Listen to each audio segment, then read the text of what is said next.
அனைவருக்கும் வணக்கம். உலகளாவிய அளவில் மலர் மருந்துகளை கொண்டு போய் சேர்ப்போம்.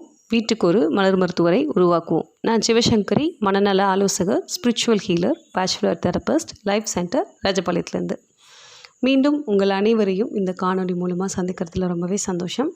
இன்றைக்கி நான் உங்களோட பகிர்ந்துக்க போகிற தகவல் பார்த்திங்கன்னா, டைஜஸ்டிவ் சிஸ்டம் ரிலேட்டடாக இருக்கக்கூடிய எந்த பிரச்சனையாக இருந்தாலும் சரி, அதாவது நம்மளுடைய ஜீரண மண்டலம், அதில் இருக்கக்கூடிய எந்த விதமான பிரச்சனைகளும், உதாரணத்துக்கு சொல்லணும் அப்படின்னா, நமக்கு நாள்பட்ட அல்சராக இருக்கிறதாகட்டும், அதே நேரத்தில் பார்த்திங்க அப்படின்னா இரிட்டபிள் பவுல் சிண்ட்ரோம்னு சொல்லுவோம், ஐபிஎஸ். ஸோ அந்த மாதிரி பிரச்சனைகள், அதுக்கப்புறம் நெஞ்செரிச்சல் இருக்கிறது, இல்லை அப்படின்னா நெஞ்சில் நடுவுள் பகுதியில் ஒரு குத்துற மாதிரி வலிக்குது அப்படின்னு சொல்கிறதாகட்டும்.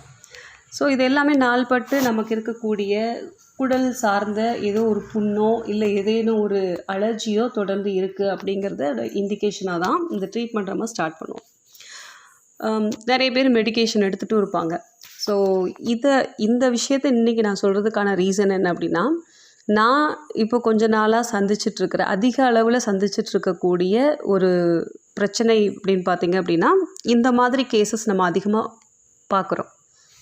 அது குறிப்பாக பார்த்திங்கன்னா, எனக்கு ஐபிஎஸ் இருக்குது, ரொம்ப வருஷமாக நான் மெடிக்கேஷன்ஸ் எடுத்துகிட்ருக்கேன், எனக்கு எப்பயுமே ஜீரண சக்தி ரொம்ப குறைவாக இருக்குது. ஸோ இந்த மாதிரி நிறைய பிரச்சனைகளோட இப்போ ஒரு 10 கேசஸ் எடுக்கிறோம் அப்படின்னோம்னா, கிட்டத்தட்ட ஒரு 6 கேசஸ் இது ரிலேட்டடான இஷ்யூஸாகவே வராங்க.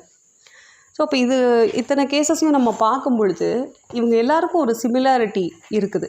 என்ன அப்படின்னு பார்த்தோன்னா, நம்ம எப்போவுமே மலர் மருந்தை பொறுத்த வரைக்கும் ஒரு வியாதியை அட்ரஸ் பண்ணி வரும்பொழுது, அந்த பிரச்சனையால் அவதி உறக்கூடிய அந்த ஒரு நபர், அந்த பிரச்சனையை அவர் இப்போது ப்ரெசண்ட்டில் அதை எப்படி பார்க்குறாங்க, ஸோ இந்த மாதிரி ஒரு பிரச்சனை வர்றது எப்போத்துலேருந்து தொடங்குச்சு, ஸோ அது தொடங்கும் பொழுது அதோட பின்னணியில் எதெல்லாம் காரணமாக இருந்தது, எந்த ஒரு இன்சிடெண்ட்க்கு அப்புறம் இது வர ஆரம்பிச்சிது, ஸோ அந்த அளவுக்கு நம்ம டீப்பாக பார்க்க வேண்டியது இருக்குது. அப்போ தான் அவருக்கு சரியான மலர் மருந்துகளை நம்ம பரிந்துரை பண்ண முடியும். ஸோ அந்த விதத்தில் பார்த்தபோது இவங்களுக்கு எல்லாத்துக்கும் ஒற்றுமையாக இருந்த ஒரு சில விஷயங்கள் என்ன அப்படின்னா,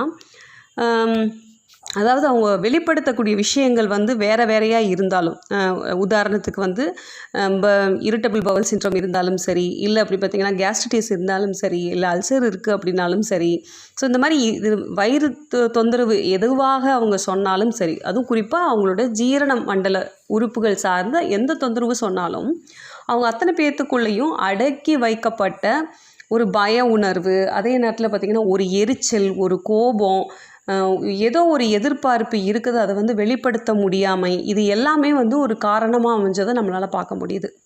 ஸோ இப்போது இதில் நாம் புரிஞ்சுக்க வேண்டிய விஷயமே என்ன அப்படின்னா, என்னதான் நமக்கு மெடிக்கேஷன்ஸ் எடுத்து ஒரு சில பிரச்சனைகளை நம்ம தற்காலிகமாக நிறுத்தினாலும் கொஞ்ச நாளுக்கு அப்புறம் திருப்பி அது ரிப்பீட்டடாக வருது அப்படின்னா, அது நம்மளுடைய உடல் சார்ந்த ஒரு பிரச்சனை அப்படிங்கிறதோட மனம் சார்ந்த ஒரு பிரச்சனையும் அந்த இடத்துல இருக்குங்கிறத நம்ம புரிஞ்சுக்கணும் அப்படிங்கிறது தான்.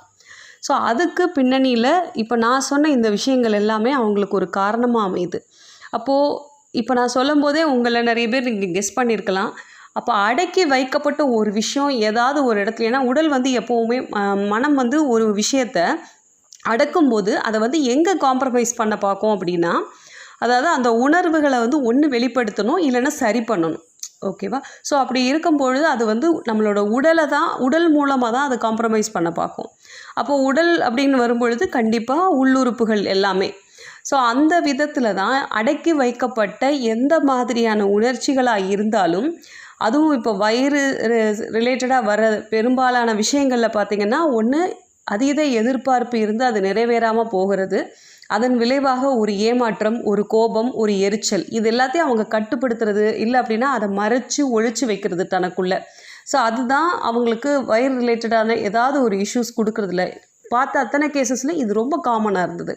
அப்போ இவங்களுக்கு நமக்கு அவங்களுக்கு கொடுக்கக்கூடிய ஒரு காம்பினேஷனில் கண்டிப்பாக செரிப்ளம் வந்துடும்.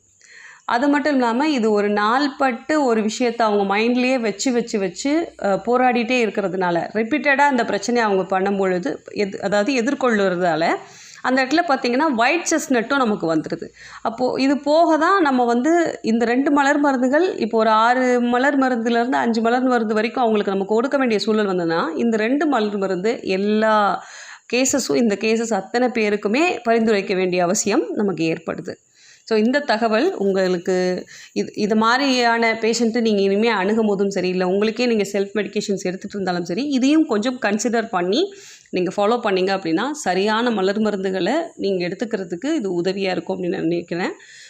உங்களுக்கு இந்த வீடியோ பிடிச்சிருந்துச்சு அப்படின்னா லைக் பண்ணுங்கள். தேவைப்படுபவர்களுக்கு கண்டிப்பாக இதை ஷேர் பண்ணிங்கன்னா இது மூலமாக அவங்களுக்கு ஒரு நாலேஜ் கிடைக்கும். ஸோ ஷேர் பண்ணுங்கள் மறக்காமல். இது போன்ற வீடியோக்களை நீங்கள் ஃப்யூச்சர்லேயும் பார்க்கணுன்னா நீங்கள் சேனலை சப்ஸ்கிரைப் பண்ணிவிட்டு பக்கத்தில் இருக்கக்கூடிய பெல் ஐக்கானையும் கிளிக் பண்ணி ஆளுங்கிற ஆப்ஷனை நீங்கள் சூஸ் பண்ணி வச்சுக்கோங்க. அப்போ தான் நான் போடக்கூடிய எல்லா வீடியோஸும் உங்களுக்கு கிடைக்கும். உங்களுக்கு கன்சல்டேஷன் தேவைப்படும் பட்சத்தில் ஸ்க்ரீனில் தெரிகிற எண் 7708871224 அப்படிங்கிற எண்ணுக்கு நீங்கள் வாட்ஸ்அப் மூலமாக தொடர்பு கொள்ளலாம். நன்றி, வணக்கம். அடுத்த வீடியோவில் மீண்டும் சந்திப்போம்.